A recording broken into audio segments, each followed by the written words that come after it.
You're listening to a podcast by the Center for Action and Contemplation. To learn more, visit cac.org. Friends, welcome back to another episode of the Everything Belongs podcast, a podcast where we explore the teachings of Father Richard Rohr and we live them forward. We ask new questions in an ever-evolving world and invite you as our listeners to apply them to your own life. This season, we've been looking at Father Richard's latest, and he claims his last book, The Tears of Things. It's interesting to reflect on the fact that not too long ago, in failing health, Father Richard had retired, told the world that he was stepping back from his work at the Center for Action and Contemplation and his public teaching. Father Richard was unexpectedly graced with an invitation to fly to the Vatican and have a private conversation with Pope Francis. And there, being wheeled back to a private room for a private audience with one of his greatest heroes, who Richard considered one of the greatest prophetic voices in the Christian world today and in history, Father Richard was shocked to learn that Pope Francis knew him and knew his books. Father Richard brought him a copy of the Universal Christ, and Pope Francis waved his hand and said, I've already read that. I have my own copy. And he looked at Richard and told him, keep doing what you're doing. As I'm recording this, it's just a few days past the passing of Pope Francis. And we so appreciate the gift and the source of wisdom that he was to all of us and to the world. And as we explore Richard's latest and what he says will be his last book, it's worth offering a moment of deep appreciation that it was that visit to Pope Francis that caused Richard to come home to Albuquerque and sit down and write The Tears of Things, Prophetic Wisdom for an Age of Outrage. In our 5th episode, we explore Chapter 4, Welcoming Holy Disorder, How the Prophets Carry Us Through. Those of us who've listened to Richard for a long time know that he teaches what he often refers to as the wisdom pattern, that we go through 3 big seasons cyclically in our life. First, we experience order, where we construct a map of how reality is, a GPS, if you will, ideas, a theology, an ideology of how things are. And we create a sense of structure and safety in our life. But as Richard tells us in Falling Upwards, sooner or later, if we're on any kind of a classical spiritual schedule, we will fail at something, or something will fail us. And then we find ourselves in a season of disorder, where our ideas and our ideologies stop working. And in order for us to keep growing, we have to keep moving into these seasons of disorder, which eventually allow us to move into the 3rd season, which is reorder, where we sort of put it all back together again. But it's here in the Tears of Things that Richard tells us that disorder is holy. It is a sacred time that is taking apart the old to make room for the new. Richard tells us that it is in this season that the old order has to somehow show its disorder, its shadow self, its injustices, and its wrongness. And he reminds us that every group, even the ones that we love so preciously, has its shadow side, even as each and every one of us have our own shadow side, the things about ourselves that we'd love not to see, the things about our countries and our religions and our communities and our group identities that we'd love not to see. But friends, it's the prophetic voice that shines a light on a shadow and shows us where we need to grow and outgrow so we can make room for the new and more love. After Paul Swanson and I get a chance to unpack this idea of holy disorder with Richard, there is no one I would rather learn from about the shadow than the Jungian psychologist Connie Zweig, who's written multiple books on the topic. And Carmen Acevedo Butcher and I get a chance to talk to Connie. Connie shows us that when we face the things that we would like not to see, there's very often gold hidden in the shadow. I am so excited for you to get to hear these conversations. And once again, I'm so excited that we are getting to learn from Father Richard's book, The Tears of Things. Without further ado, let's join Paul Swanson, head over to Richard's house, and learn about the importance of seasons of holy disorder.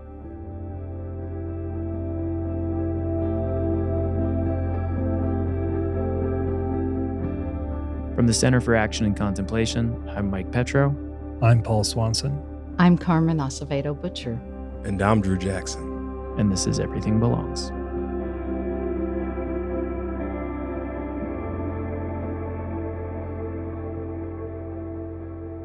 The book is out in the world after all these years of hard work. Richard, how are you feeling at exactly this moment? Do you think it had to be in this season of life for you to write this book? Do you think you had to go? Oh, yeah. Yeah. I've been reading it over, and I see this is the fruit of all my books, where it's bringing to completion so many ideas that I introduced but didn't develop.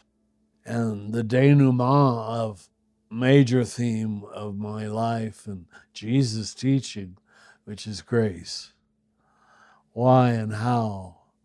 It's all grace, so stop fighting it. I was just telling somebody how I discovered this passage in the book of Jeremiah, where Jeremiah is teaching the new covenant of total grace, no dependence upon law whatsoever. And what's the response of the king? To cut it all up. He literally, physically, with a scissor or a knife, cuts it up. That's been the response of most of Christian history, and Jewish, I have to be fair, to the notion of the new covenant. Because it looks, first of all, and this will lead us into the 4th chapter, it looks like too much disorder. And what we're in love with is order. What we, priests, clergy, saw ourselves as was the defenders of order, not the introducers of grace as the grand disorder. Wow. The breaking down of human logic, that God is allowed to not punish the bad people and not reward the good people. That just undoes our worldview. Gosh. If we've bought into Christianity or Judaism at the purity code level, which I'm afraid most people start there. They accept the purity code. It feels like what religion is supposed to feel like. We really, if we'd be honest, don't like disorder if it undoes our legalism, which we don't recognize as legalism. Yeah. Our reliance upon doing it right to win God's love. We all start there. It is so much of our culture. You think about earning good grades, Yes. being good for Santa, which you've talked about often being translated over to God or Zeus. It's just so much in the waters we swim where we earn affection, we earn goodness, we earn grace. And that is antithetical to the gospel. And to make it even harder, we need morality 101 to live in society. It's a foundation. Yeah. You understand that? Like, you're doing your kids a favor to say, we don't steal, we don't tell lies. Okay, I'm not throwing that out, but neither am I basing salvation on that. Yes. Wow. That's why I say at the beginning of the book, we need to say two things at once in that poem. That poem says it all. The poem says it all.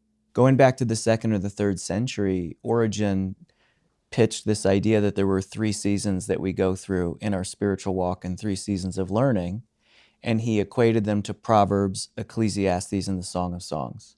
And so he started with Proverbs as a book that was written for children, that basically is a teaching of, if you do this good behavior, you will get this good result. That's order. That's order. That's what we need, right? And that's what we like. And that's what we like, and that's foundational. pastors as policemen. Absolutely. Not policemen, not pastors. Yeah, and it was all about ethics. But then we move to the Ecclesiastes when we grow up a little bit, and wisdom takes us deeper. Origen said that. Yeah. I can't wait to meet him. Tell him I said hi. He's my brother. Tell him I think y'all are going to have a lot to talk about. Tell him I said hi. Because when he gets to Ecclesiastes, Richard, he says, and then we interrogate everything with lived experience. We look at the seasons. We ask, why do bad people become wealthy and powerful while good people suffer? And he asks these hard questions that takes us deeper, which sounds a whole lot like disorder. And then in the very end, brilliant. Yeah. Finish. Well, in the end, he takes us to Song of Songs, where we learn to live in the ambiguity that is love. Of intimate, passionate love, which has no logic to it. Has no logic to it and at all. almost appears like sexual sin. Yeah. Yeah. Yeah. Yeah. The very thing that we're scandalized by when we're in order is actually the revelation of the divine when we're in reorder. Did he do a commentary on Song of Songs? It's his most famous work. See, of course. And my favorite book of all time. Of course. Well, wow, that was a great starter. And Richard, I feel like we're here today to talk about chapter 4, welcoming holy disorder and how the prophets carry us through. And I feel like this chapter is the beating heart of the book in a lot of ways. Do you? Tell me why. Well, and I feel like it's the beating heart of your teaching. Here, let me tell you why. So if we go back to the first season of this podcast, or we go back in time about 10 years, in your book, Falling Upward, you tell us that sooner or later, if we're on any kind of a classic spiritual schedule, we need to fail at something, or something needs to fail us. And that drops us into what you have now famously referred to as deconstruction or disorder. And in this book, you warn us that during this season, I love this sentence, without education in the history of wisdom, we will have only our own temperament and culture to guide us. Elsewhere, you talked about this as the wisdom pattern, which has changed my life, really, the rhythm of order, disorder, and reorder that shows up, I think, in Scripture, in our lives, and mystical teachers like Origen and so many others have talked about it for the last 1,800 years. And they've pointed this out as a reliable roadmap. And in this book, you're telling us that the prophet is our guide through the failure, the deconstruction, the dark night of the soul, or the disorder.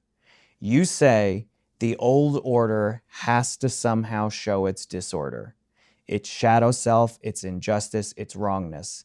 Then there must be a period of disorder, a fertile time of searching before a new order can be found. And what I love in this chapter is that you throw the word holy in there. Yes. We're welcoming holy disorder now. So first thing, let's jump right into it. What is the value of disorder and what makes it holy?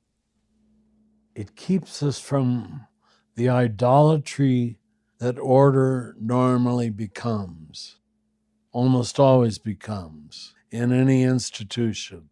Holding it together, worshiping the structure in itself. That is a good step one. But this is why we distinguished education from wisdom.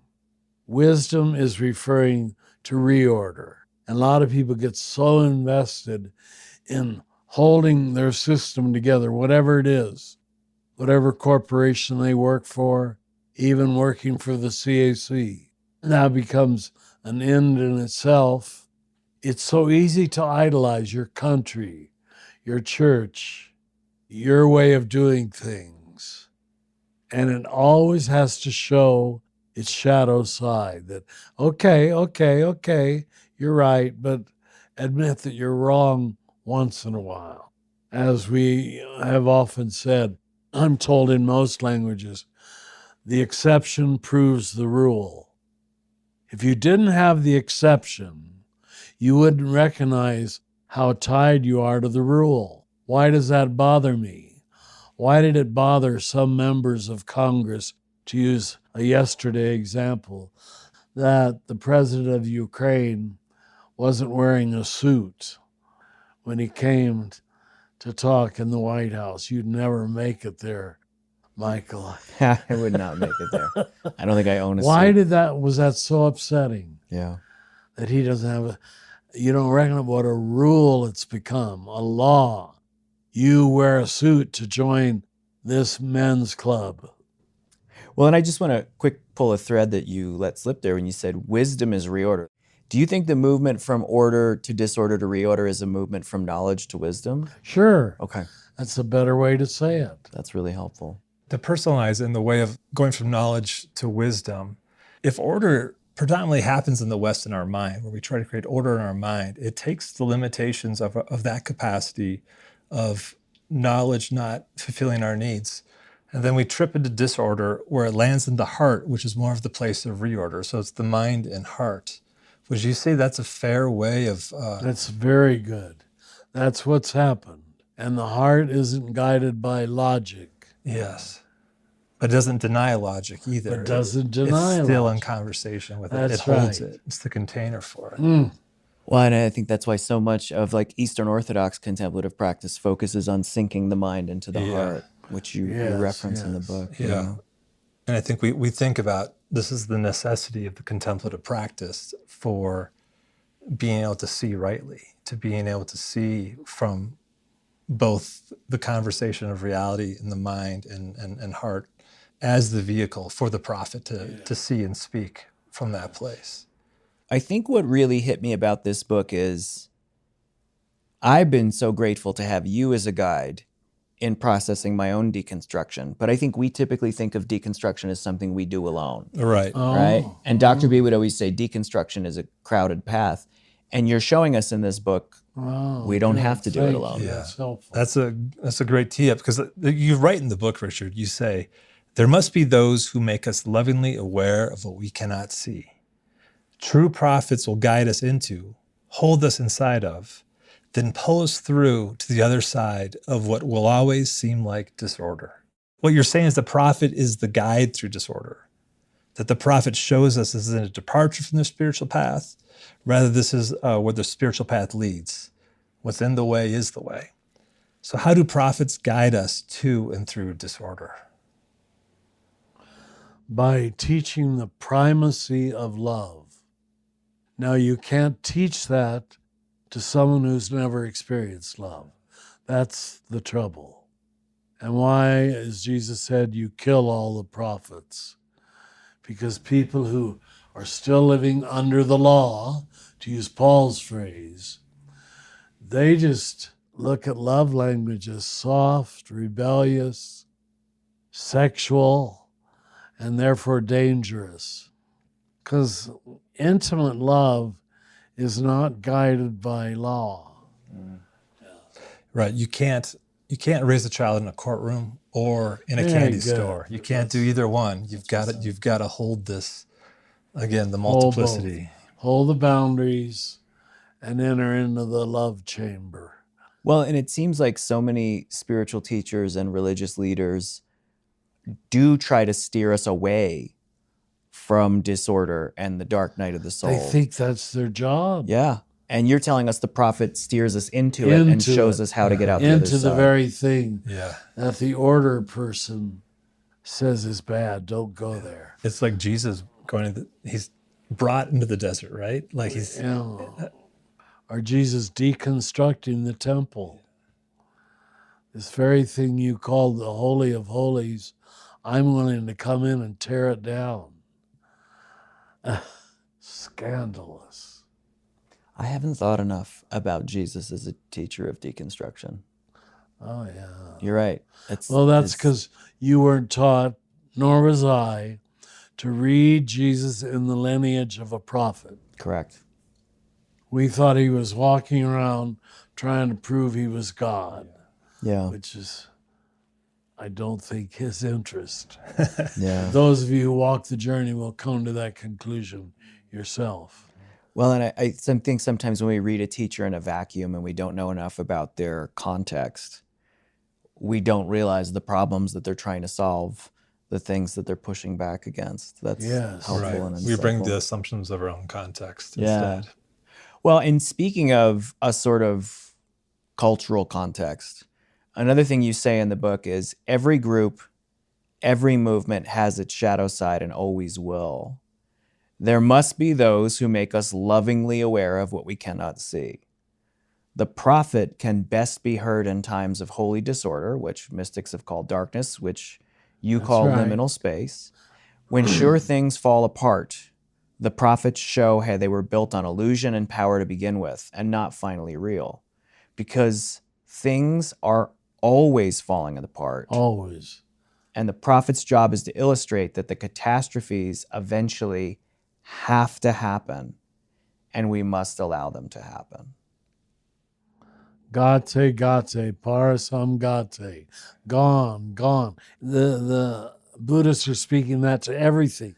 Everything is passing away. So don't try to hold on to the first stage, which is what so many of us thought was salvation. Mm-hmm. Well, what's particularly scary, to be honest to me, but also intriguing, is it sounds like you're telling us in this that there are moments where entire cultures and maybe even entire religious systems go through a collective deconstruction. And that's when we need the prophet the most. Does that sound accurate? That's true. Yes. Do you think we're going through one right now? Definitely. So much is falling apart right now. So much that appeared unquestionable. Democracy, truth, love, hate is being rewarded and congratulated. How could that happen? Well, and the very things that were supposed to prevent this, the ability to communicate virtually all across the world should be bringing us together, and instead it's tearing us apart. Yeah. Democracy gives us the option to choose not to have democracy. Like, it's wild. It's wild to be alive right now. Yeah. Well, a good example, good way to say it.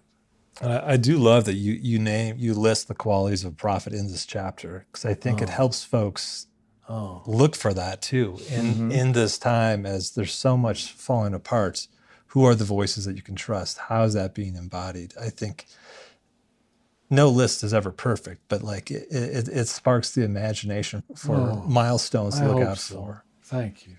You begin this chapter talking about the Second Vatican Council, which was a time of stability in the Catholic Church. Early 60s. And yet it was a series of self-instigated reform from within. That wasn't that long ago historically. No. The 60s are only 60 years ago. What was Vatican II responding to in that cultural moment of holy disorder? What caused it? Were they just anticipating it? What can we learn about this connection between reform and learning how to die early in both collective and personal experiences? There were enough teachers of the law who were mature, second half of life, even mystical, to deconstruct what looked like it didn't need deconstruction. It was the European theologians who are struggling with the Bible and with Catholic history for decades that won the day. They were the minority and they won. It still defies description. And that's why we see such a pushback. There's, I think it's fair to say, half of the American bishops, if they'd be honest, have not bought into Vatican II, because it doesn't build on scapegoating Protestants or idealizing celibacy or all the things that easily create community in the first half of life. We're all the celibate club of men.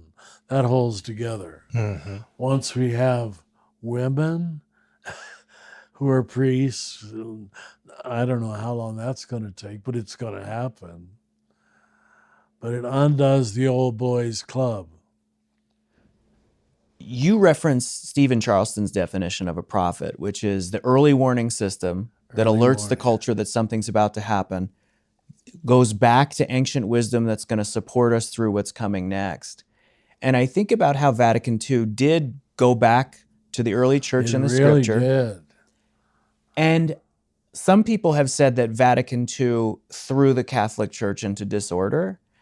I'm shocked by how much Vatican II anticipated the turbulence of the 60s and the 70s in the world that we stepped into. It's almost like they were in tune and they got ahead of where the world was going. 5 years ahead of time before everybody started saying the same thing about civil rights, about war. We would have been incapable of conversation with the modern world if Vatican II had not happened. We would have remained a closed little church talking to itself. Well, and I think about Vatican II, in my experience, I'm not Catholic, so there's limited perspective on it, but just having finished our season on Eager to Love, I think about Vatican II as this sort of standing between the two Francises, Francis of Assisi, your great spiritual father, and sort of him being the minority report in Catholicism, and now having Pope Francis and the work that he's done, and how Vatican II set up giving even more of a platform to the minority voices within the church. I was able to tell him that personally when I was invited into his office. I said, you're now enforcing the documents are teaching. I don't know what I said. I was too excited. The documents of Vatican II.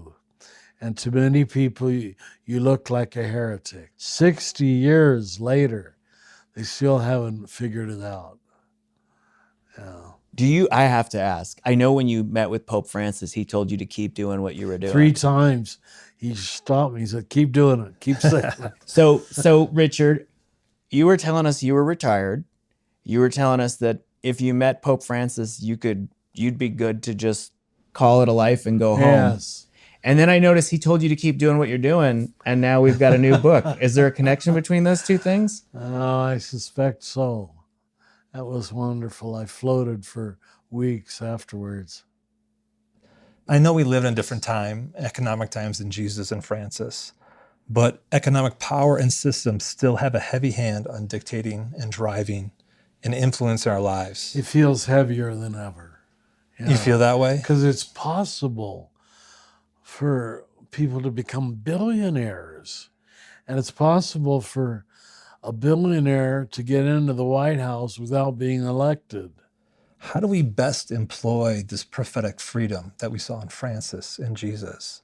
And do you even think it's possible in this kind of economic system? I know I'm putting a lot of skin on this chapter for this current cultural moment, but do you think it's possible that we can employ this sort of prophetic freedom, de-idealizing the supposed inside? It's fortunate that Paul in Corinthians and Ephesians lists prophecy as a charism. That lets you know that it's a free gift. That's the meaning of the word charism. In other words, it's got to be possible, but don't think you're going to come to it by taking a course on prophecy. Might help a little bit by clearing away some of the debris, but it will always be received as a gift, a creatio ex nihilo. I don't even know myself why I can see this way when it's so against the tide, so against the grain, so against the culture, and still love the culture. It's holding together so many contraries. That's why in the early years of the school here, I really found myself teaching mysticism. Because without mysticism, you can't live with paradox.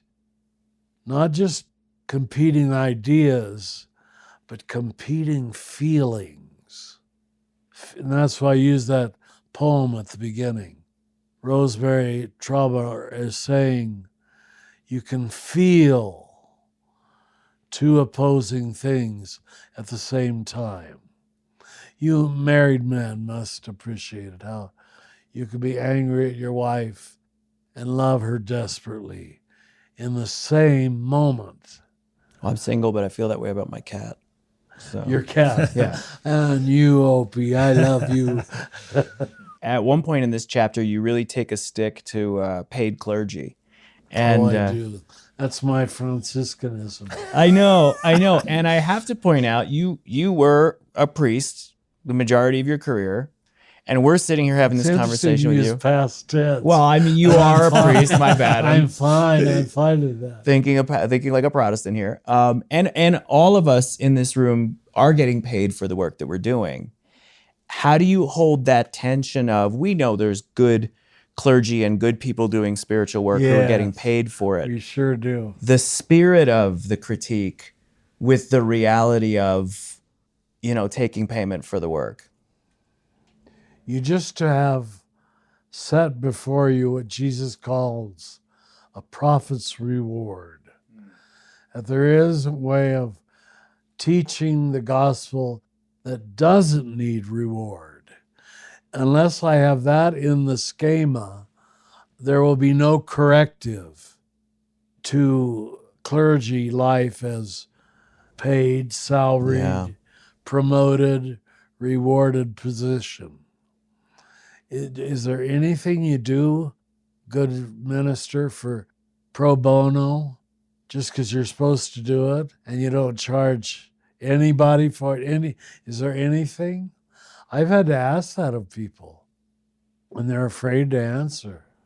The tabooness of it is really interesting about, that's a sense of clinging to something. There's no detachment if there's this expectation that any sort of work that one does that is more in the prophetic lane or spiritual lane or pastoral lane has to be compensated. It just at least should raise the conversation. That's why it has to be modeled somewhere in the Christian schema, even if from another denomination or another ministry, that he goes to the prison. Normally, there's no money for prison ministry. There have to be some of those kind of people around. When I came here 40 years ago, the only people who were working here at the local prison were two wonderful nuns. And they said, "Richard, we need help." Now, I was free to do that, ended up doing it for 14 years, but in part it's because I belong to the Franciscans and they take care of my retirement. I didn't have to worry about putting away money like even you do. You have to. Yeah. The only way out of it is some form of community. The Mennonites saw it that way, I think, too. Some form of serious community, which includes an economic element. And that's why Jesus makes his strong statement about the rich man. It's a whole different way of being in the world. Whole different way. And it seems like only the path of deconstruction and holy disorder is going to get us there. Because we have to take apart the rules that are programmed in us from the culture. Richard, and I think about the work that you've done to help us do this. Reading this prophetic message in the tiers of things here at, dare I say, towards the end of your career, it's got to feel like a full circle moment. Yeah. I was really touched by you saying, few cultures have had training for crucial dissenters apart from the Jewish people and their schools for prophets.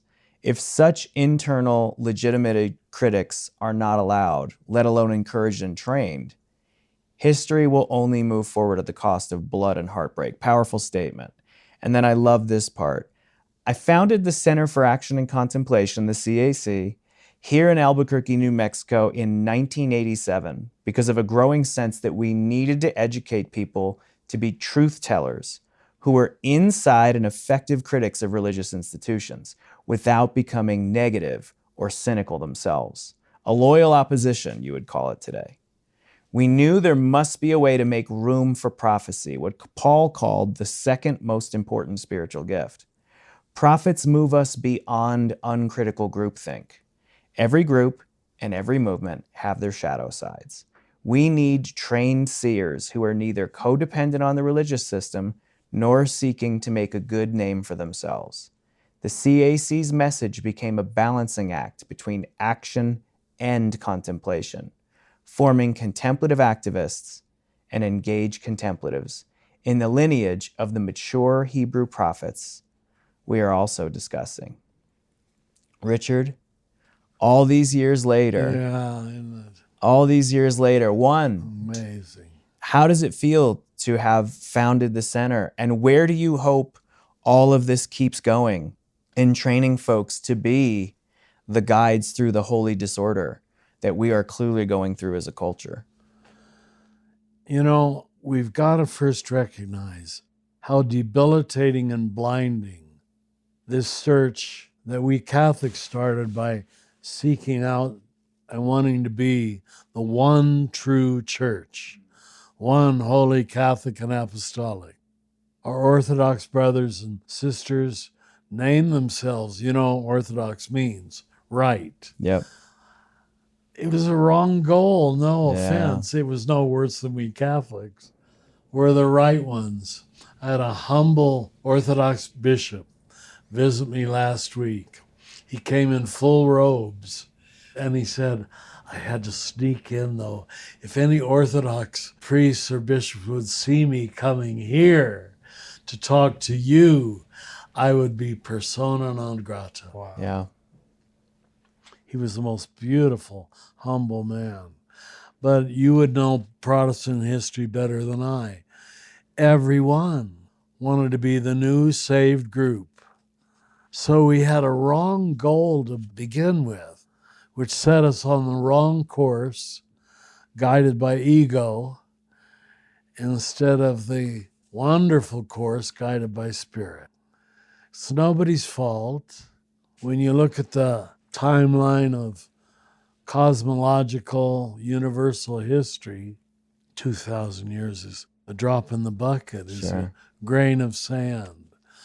So it really isn't that long that we're getting it now. And I'm sure in the next decade, teachers will come who will take this to greater clarity.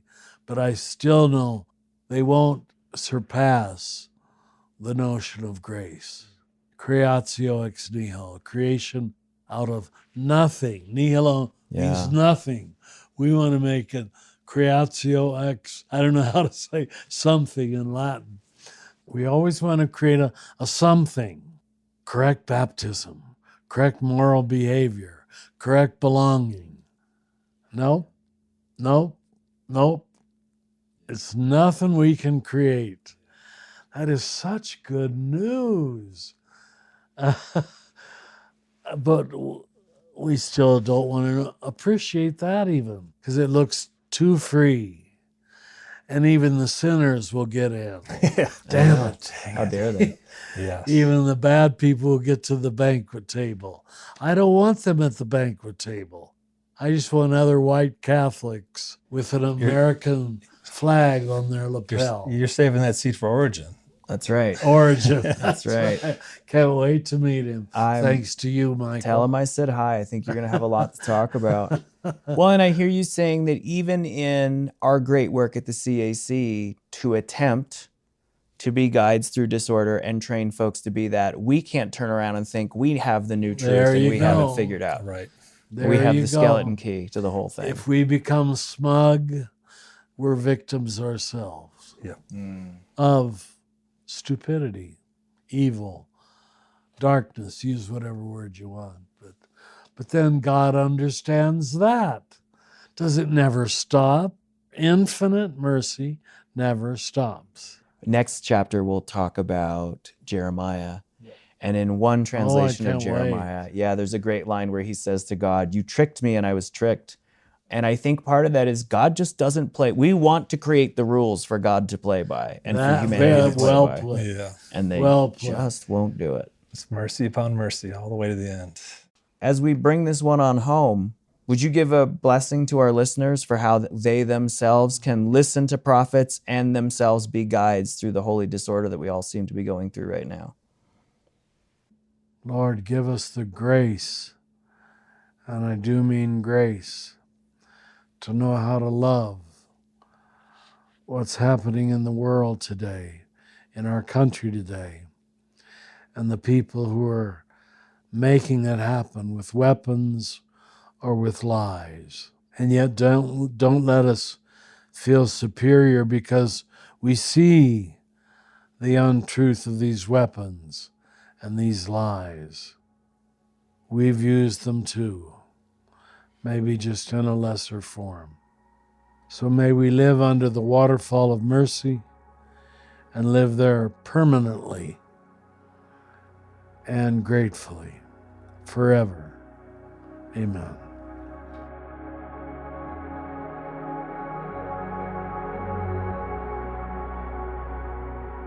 Everything Belongs will continue in a moment.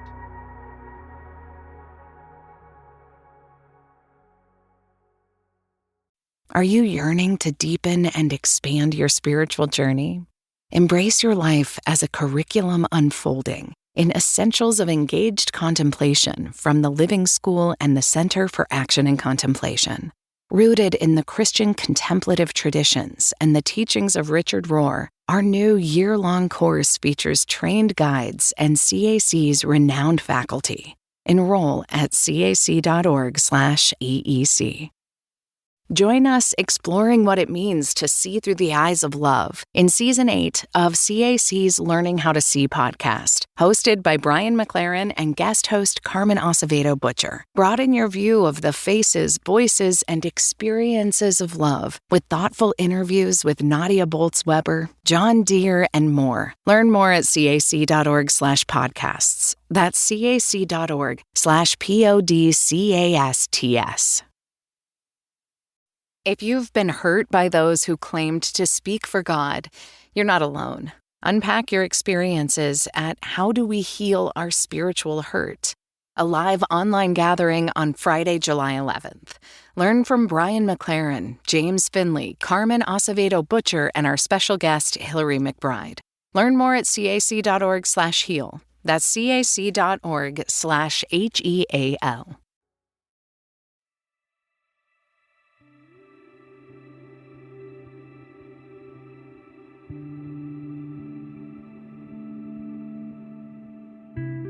Connie Zweig, Ph.D., is a retired Jungian therapist and author of many books, including Meeting the Shadow and Romancing the Shadow.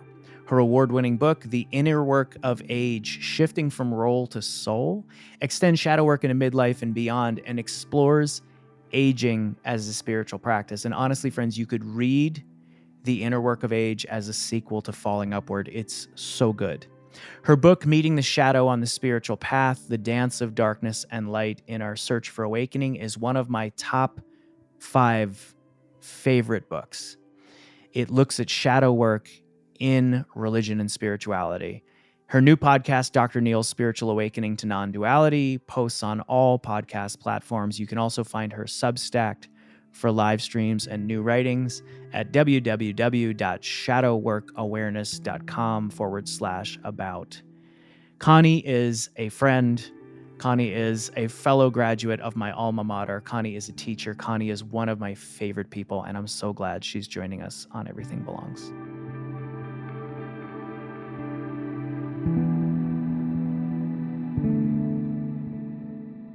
Connie Zweig, Carmen Acevedo Butcher, it is so great to get to sit down with the two of you on this episode of Everything Belongs. Thank you so much for being here today.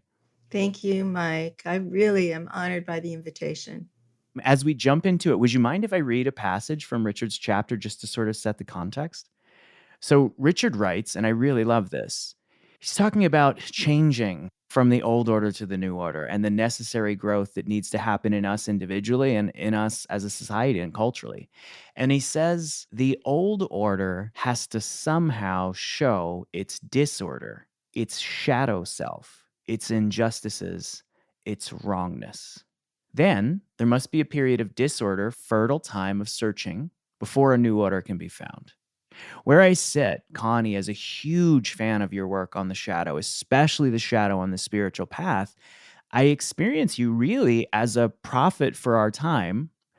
So Connie, let's start here. First question, really, really simple and really huge. Do you think things need to fall apart to make room for growth and the new? You know, when you just kind of called me a prophet, I was shocked. And what came to me was Cassandra, who is a, Greek legendary archetype who spoke the truth and was never heard. And so part of being a messenger of the shadow, I think, is to face a lot of denial and a lot of defenses. Why? Because people don't want things to fall apart. There's no framework for looking at disorder as holy. So when we meet the shadow, and this can be individually within ourselves, we encounter a part of us that's ugly or uncomfortable or taboo or unwelcome, a stranger, right?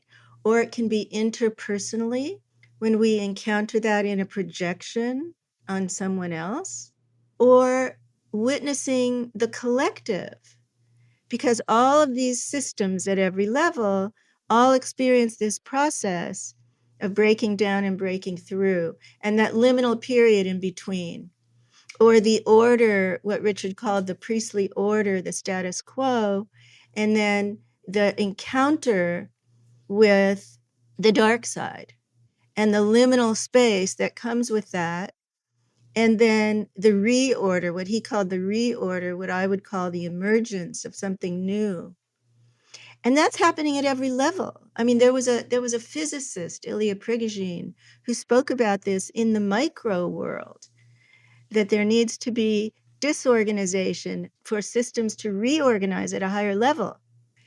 I mean, when I read that, I think it was in the 80s, it was so shocking to me. But when you start to see it, live with it as a principle, you start to see it everywhere at every single level. You see it in a marriage. The marriage can only break through to another developmental stage with different communication style, different rules, prophecy, somebody speaking out the truth that's been hidden. That's the only way that the couple can actually evolve. Otherwise, they're static or they break down. So I think this is a profound principle. And once we begin to use it as a lens on what's happening in our world and in the larger world, it can be really helpful. Gosh, that's so good, Connie. And you sort of just did what I'm about to ask you to do, which is you explained what the shadow is and why it's so relevant to the sort of voice that points out the disorder. For folks who are brand new to the concept of the shadow, how would you give them a fast flyover understanding of what it is? And then again, connect it to this disorder that you're talking about and that Richard talks about. Well, if you self-reflect for just a moment on a part of you that you can't tame, that feels out of your ego's control, that maybe even feels repulsive to you. Or you went into a gathering, a party, a protest, whatever it is, and you saw someone and you had an exaggerated emotional response. And you said to yourself, that person is so loud, seductive, aggressive, right? Then you're meeting a shadow in a projection. You're meeting a part of yourself that you don't want to look at. And so your psyche attributes it to somebody else, and you can see it outside of yourself. Or you have a dream in which you do something that you would never do in waking life, but it's your dream and you're doing it. So that's a part of you that we would call a shadow in the dream. Or you're struggling with an addiction. Who is that addict in you? It's not who you are, it's not your spiritual nature, but it's a part of you that has a need that can't be met in another way. And so it's acting out in this compulsive or addictive behavior.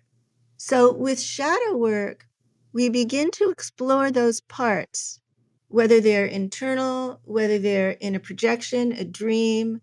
They could be in a spiritual community where you believe that your clergy person is more advanced, more spiritually advanced than you. And you're projecting your light. You're projecting your own spiritual potential.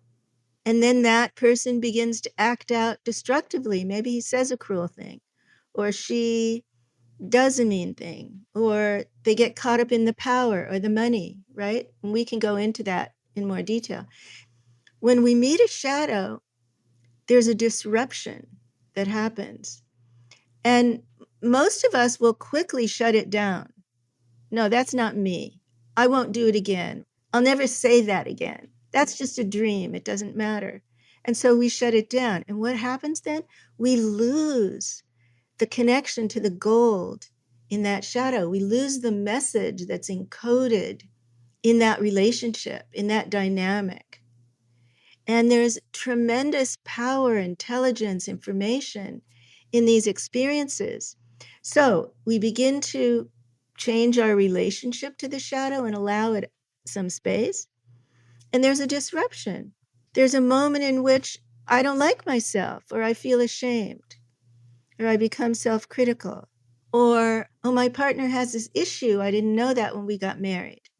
He hid it from me. And so there's a disruption. And I love that Richard called it holy, because it is. It's a sacred encounter with a hidden part of ourselves, or with the other person, or with the, we could say, like right now, with the politicians, all that we're seeing on the national and global stage. And so that disorder, or that breakdown, can only lead to a breakthrough if we do something with this information. If we have some tools, some practices to work with the encounter with the shadow in ourselves and others.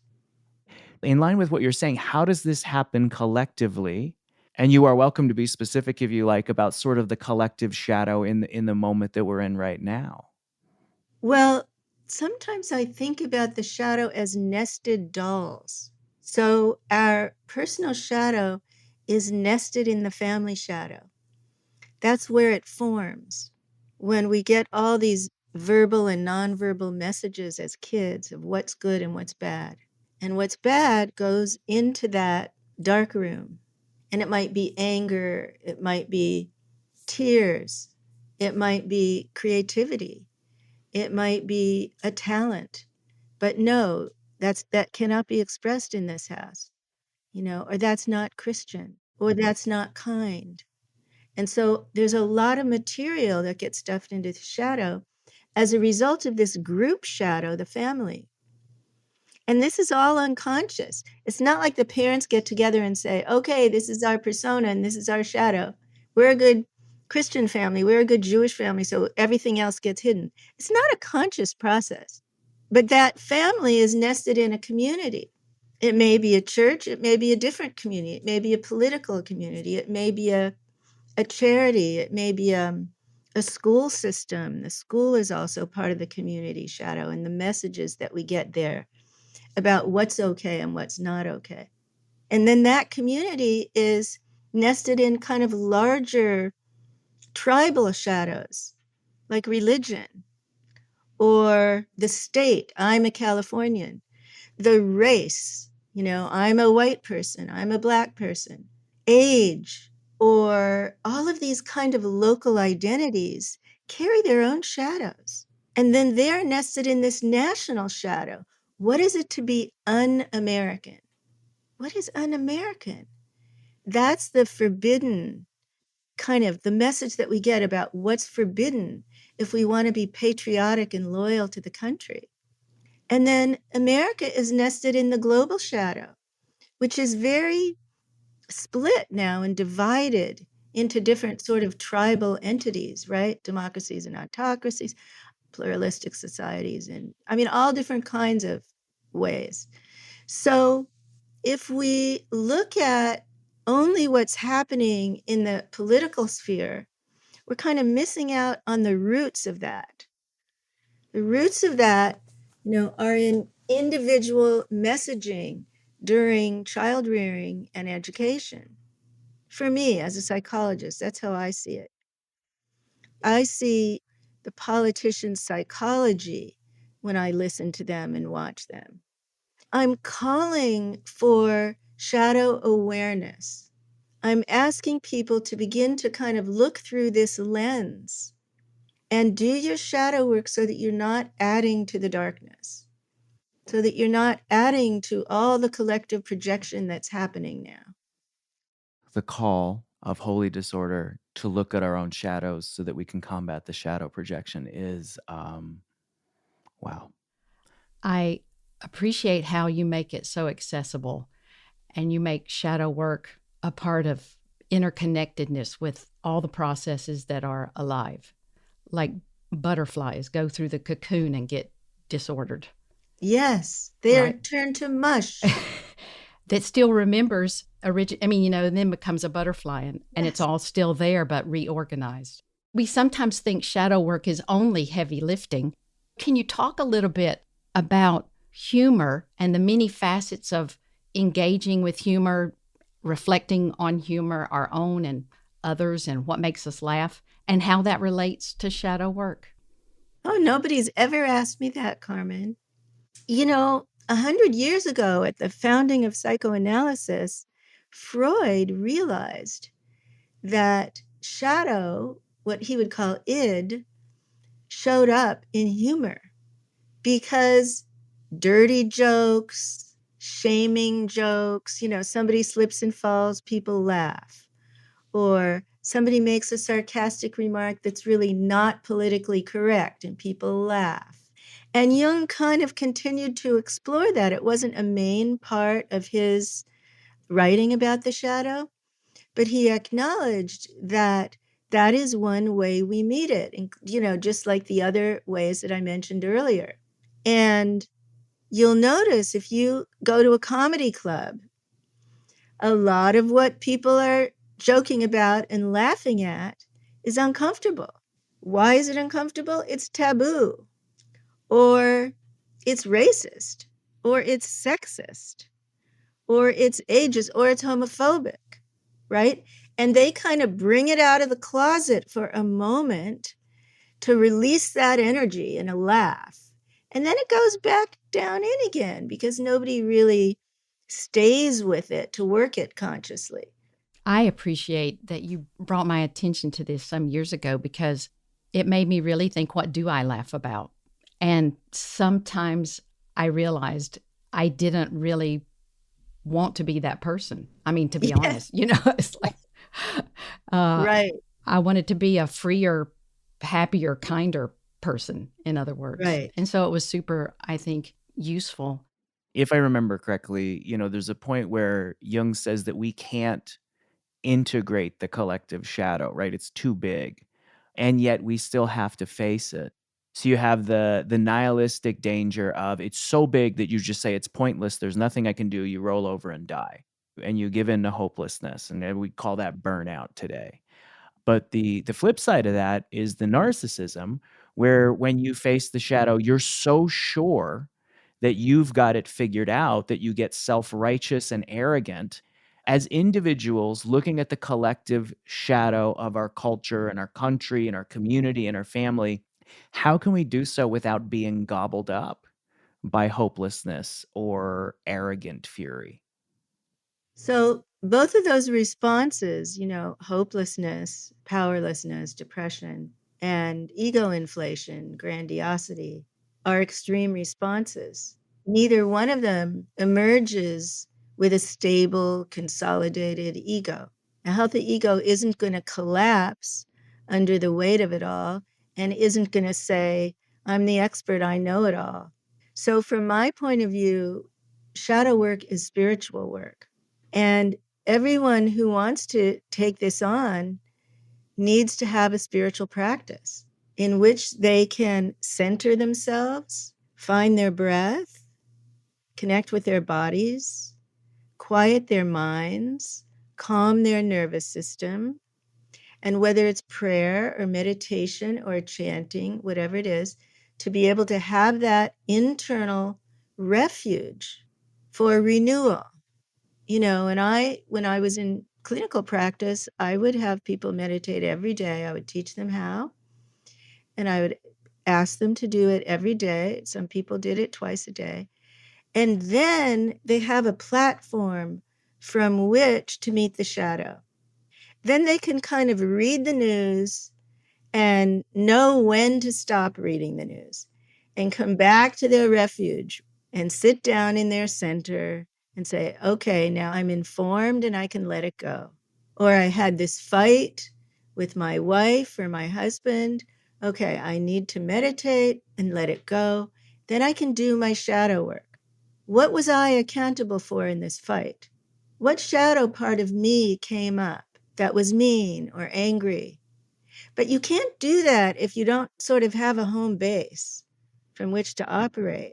You know, when my husband and I got married 30 years ago, we had a shadow marriage. As part of our ceremony, we made vows to each other's shadow characters because by then we knew them. But we also have had a daily meditation practice, both of us, so that we've been able to kind of wrestle these parts of ourselves and each other and not be so, not be destroyed by it. It's still a moment of disorder. It's still a moment of breakdown before the breakthrough. And it enables us to come back to center and then move toward the breakthrough.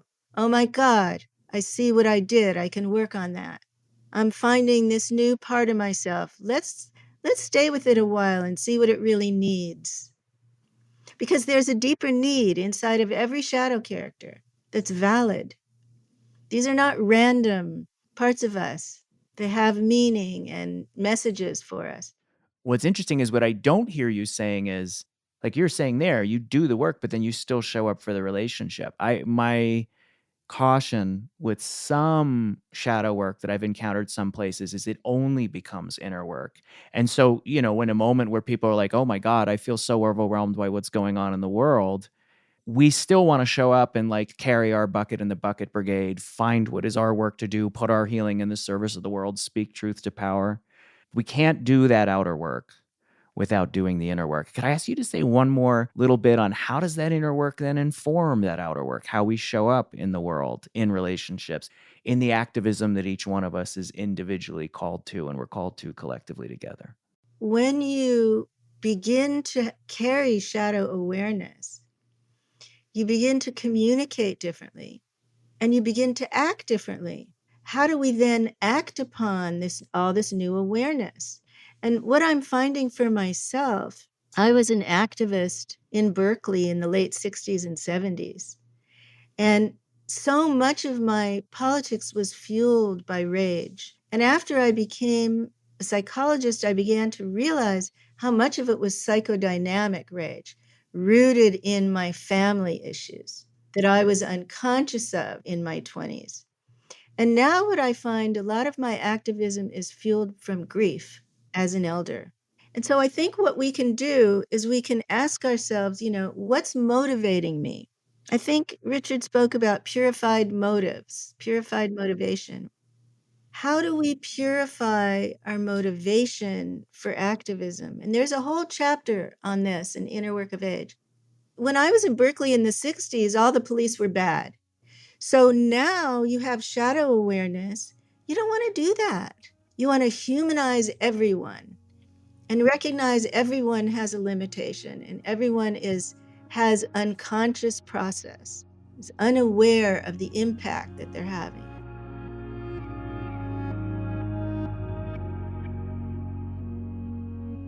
When we face folks who are enacting dehumanizing policies and actions, the quick response is to dehumanize the dehumanizer. And it feels justified, but in a sense, we play into the game when we do it. I so appreciate that because I got to be honest with you, it sounds almost impossible and it also sounds so crucial. It does sound hard. And I love what you just said. So someone who is in, you know, like an alligator primitive stage and reacting like an animal cannot see the spiritual interconnectedness of all humanity. You can't convince that person of that reality. For people who might be interested in this, Ken Wilber has been really helpful to me, explaining how the stage we're in shapes our experience. It shapes the reality of our lives. And we can move to the next stage. We can evolve. And part of what we're seeing now on the planet is this giant paradox in which there are all these people who appear to be in very early stages of development and all these people who appear to be spiritually waking up. I'm talking to people all the time now who claim that they're living in non-duality or awakening or enlightenment or whatever we call it. Most people on the planet are in the stages in between, like rationality. It's a very clear stage. So if you speak to somebody who's a scientist and everything is about data and stats, they can't get outside that box, right? They can't see things differently until they move through that stage to the next one. All of us have been in every stage. So we can see someone who we want to condescend to, and then we can stop and take a breath and I was there. I remember that. I remember that thought, or I remember that opinion or that feeling. Okay, so how do I want to relate to this person? And it just in a nanosecond, because that person is stuck. They're in the limitations of their worldview at that stage. And for me, that gives me compassion. So I think you raise a really beautiful point that the condescension, the dehumanizing the dehumanizers, isn't going to get us anywhere. It's going to get us to more polarization. I want to say again, Connie, how much I appreciate that you make shadow work normal. In other words, to be human is to be a shadow worker. And Richard talks about this in another way. At the end of the Holy Disorder chapter, he says, encouraging holy disorder. It's a whole subsection at the very end. So the prophets from within bring up the shadow parts of the community. Can you talk a little bit more about how community is important for us as we do shadow work? You know, I think the isolation, Carmen, that people feel, people of all ages, during and after COVID, you know, this epidemic of isolation that people feel makes it difficult to feel motivated to do the hard inner work. Because the lack of support, if your family doesn't understand, if your friends don't understand, and you don't, by the way, you don't have to use the word shadow or the term shadow work. If you're not in a community where that language is familiar or it's too threatening, you don't have to use that. But my sense is that the lack of belonging is such an epidemic now. One result of that is people are joining groups just for belonging. And it can be the wrong group. But the longing is such a driven motivation that people stay anyway. Because the fear of being without a community again is greater than their ability to tolerate what's happening. So they stay and they tolerate, and they don't become a whistleblower. So, you know, this is happening in conventional religious communities, in alternative spiritual communities all over the world. That need to belong drives people. And in some cases, it's a good thing because it drives them into the arms of loving, supportive people. But in some cases, it drives them into the arms of potentially abusive situations. So what am I suggesting? I think we need to be conscious that there are constructive ways to heal our loneliness. And at the same time, we need to maintain our shadow awareness so that if it's no longer constructive, we're free to go. Or we're free to speak up and reimagine it, move it toward a breakthrough.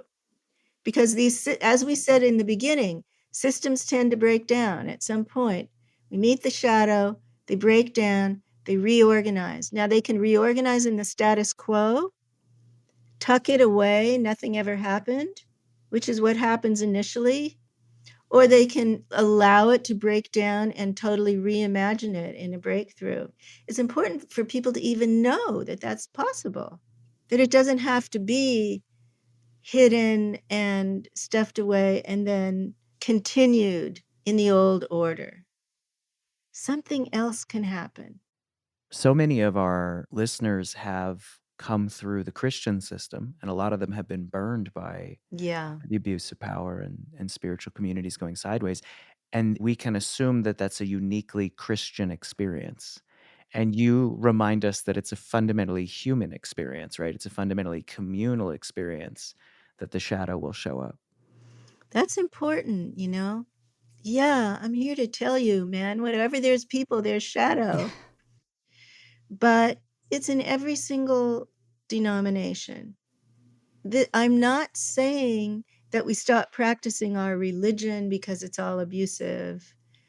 And I'm not saying there isn't a place for faith. What I'm trying to share with people is that we're built this way. The human psyche is made this way.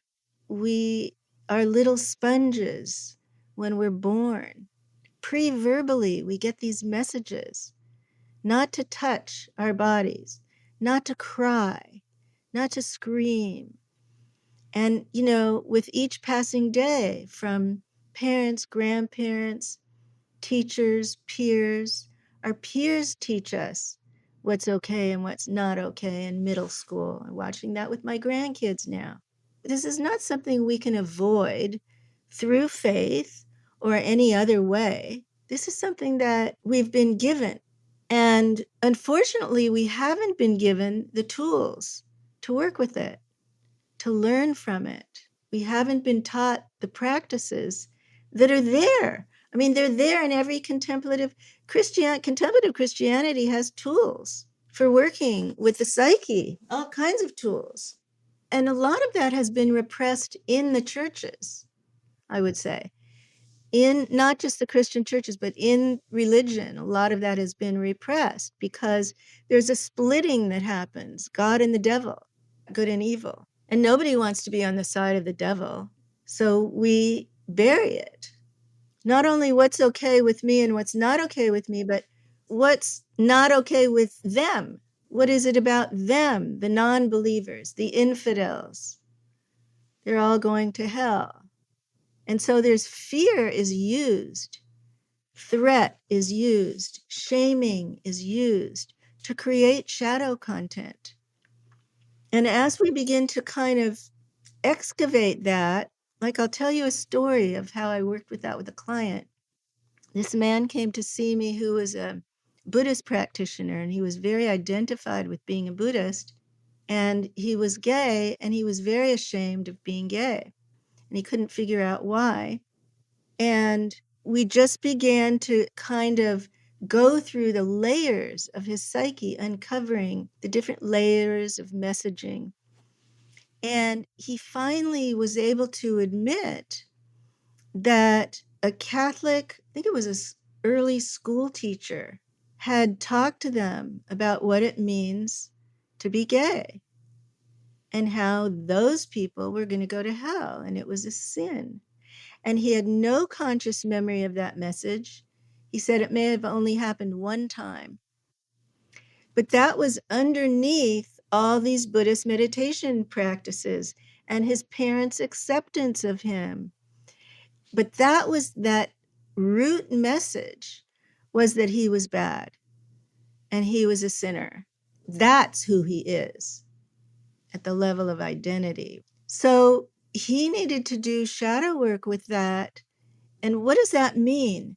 That means he needs to kind of uncover that, begin to feel it, begin to locate where it's hidden in his body, begin to identify the messages that come up when he's aware of that, of feeling like a sinner, feeling bad about himself, feeling shame.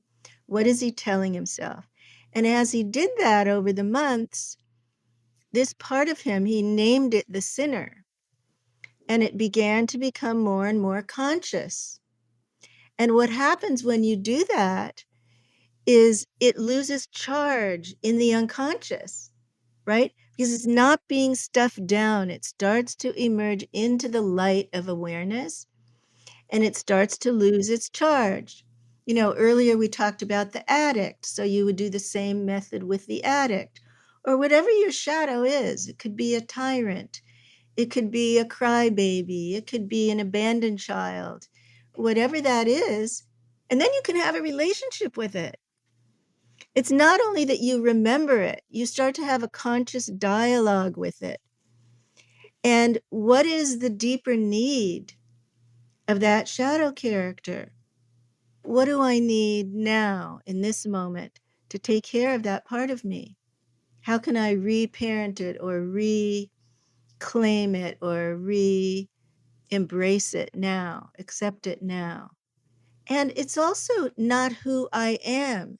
So we break the identification with the shadow character. It's not who I am, my spiritual nature. So for him, he said, I am Buddha nature. But you could say, I am Christ nature. I am Christ consciousness. Or I am spirit. Whatever it is that works for you and for him. So he practiced, I am not the sinner. I am Buddha nature. And he began to shift his identification and get free of all those terrible feelings that he carried with him. Over here taking notes, not not participating in the conversation. Connie, this has been, oh my God. Every time we talk, you give us so much more than we ask for. I'm so grateful. Yeah. Me Thank too. you. Oh my I have gosh. goosebumps. Yeah. Seriously. Thank you so much, Connie. Thank you both for your love and support. I'm sending love back and gratitude to you for all that you're doing.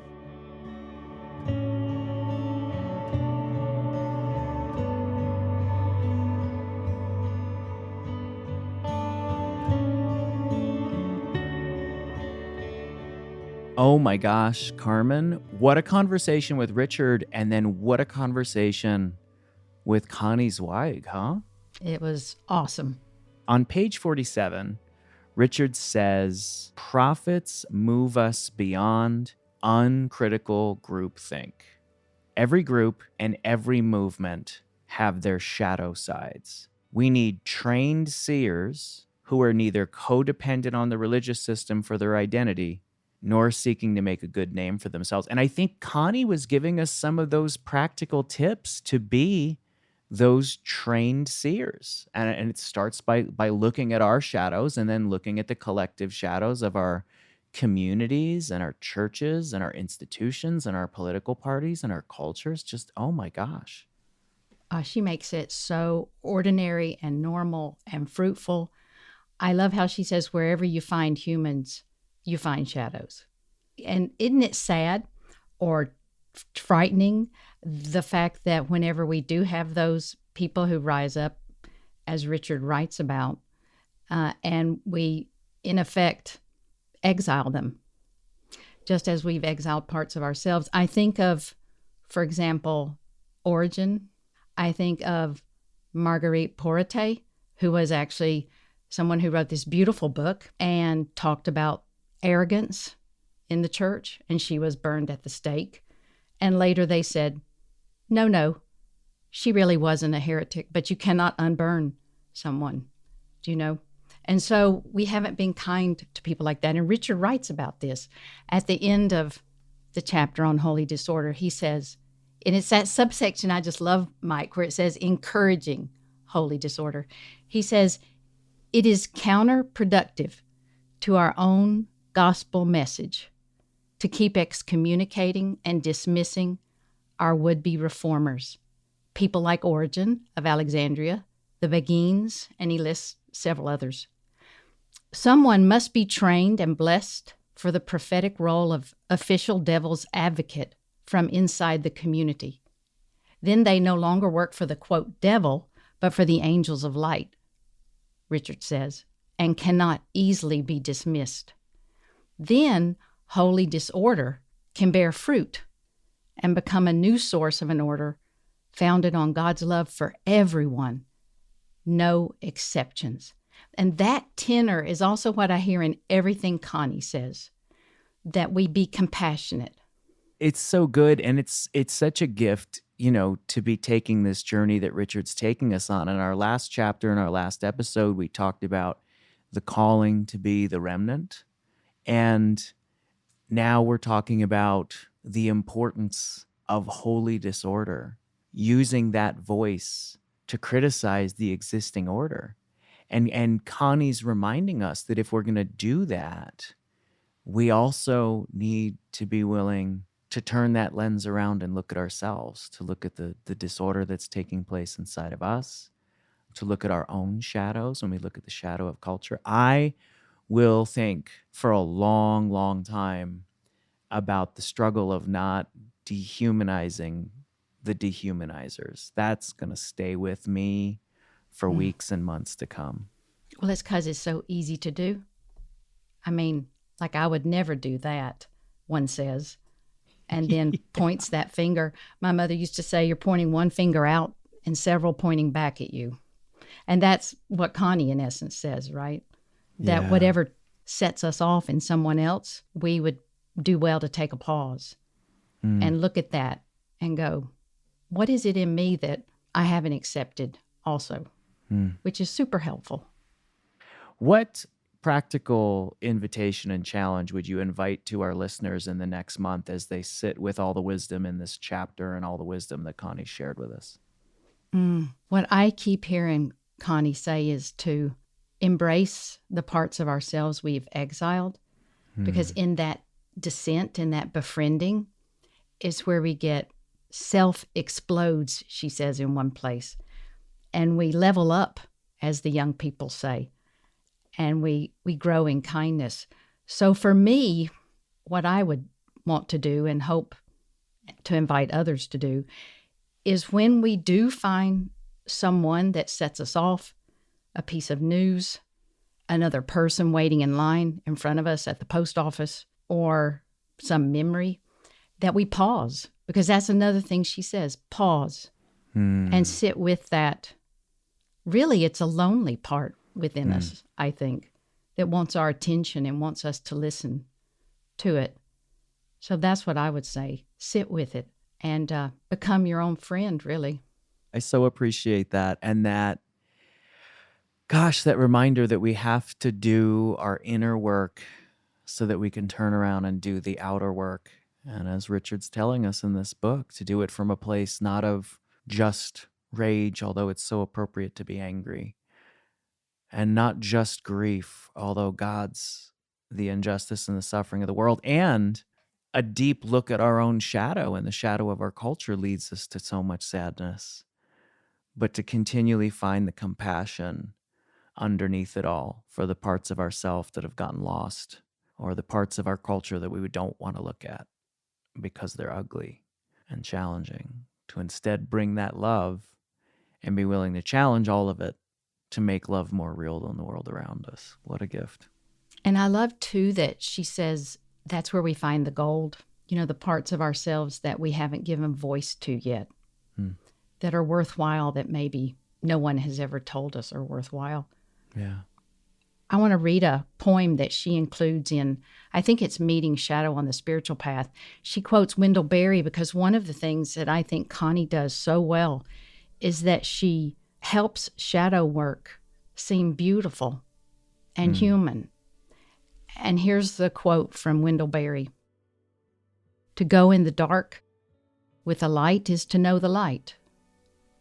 To know the dark, go dark. Go without sight, and find that the dark, too, blooms and sings, and is traveled by dark feet and dark wings. That seems one of Connie's main messages. So beautiful. What a beautiful way to close out this episode, and encourage all our listeners to be willing to go into their own dark and in the gold that they find there, to be willing to turn around and shine a light of truth and love in the world around us. Yes, so grateful. Oh, thank you so much, Carmen. Yep, thank you, Mike. Thanks, everyone, for listening. We look forward to joining you again in just a few weeks to talk about our next chapter, Chapter 5, Jeremiah, the patterns that carry us across.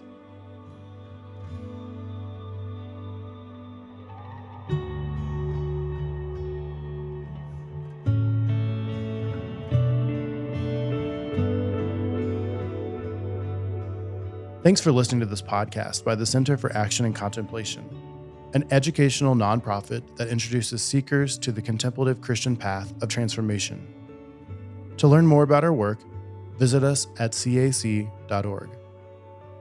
Everything Belongs is made possible thanks to the generosity of our supporters and the shared work of Mike Petrow, Paul Swanson, Drew Jackson, Carmen Acevedo Butcher, Jenna Kuiper, Izzy Spitz, Megan Hare, Sarah Palmer, Dorothy Abrams, Brandon Strange, Vanessa Yee, Cassidy Hall, and me, Corey Wayne.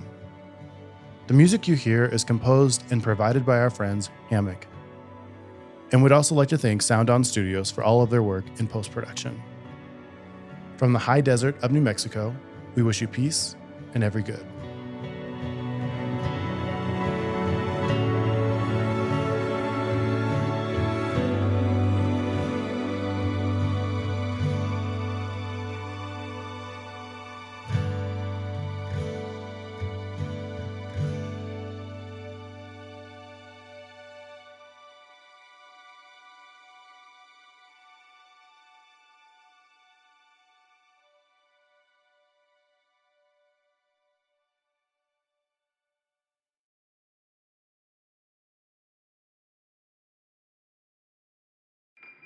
Do you feel called to walk a more contemplative path?